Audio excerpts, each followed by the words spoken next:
এখন মুসলমানরাও কবর থেকে তুলে ফুরে, ফুটছে না?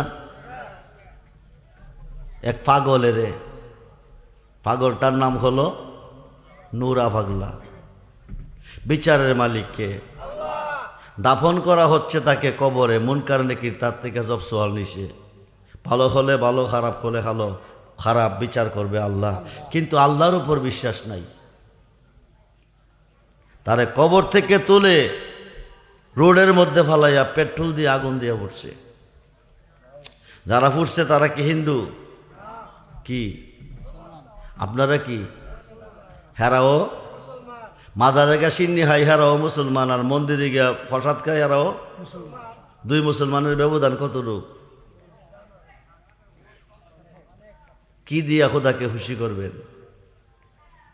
মুসা নবী জানতে পেয়েছেন 200 বছর হায়াত পেয়েছেন, নাফরমানি করেছেন, খোদার কোটে তার জায়গা নাই, এই কারণে এলাকাবাসী তাকে গোসল দেয় নাই, কাফন জানাজা দেয় নাই, ডাইরেক্ট নিয়ে ডাস্টবিনও ফেলে দিছে। আল্লাহকে তুমি গিয়া তারে তুলে আনবে, 1 নম্বরে তুলে আনবে, 2 নম্বরে গোসল দিবে, 3 নম্বরে কাফন পরাবে, 4 নম্বরে জানাজা দিবে, 5 নম্বরে কবরে দাফন করবে। মুসা নবী কয়, আল্লাহ এই দায়িত্ব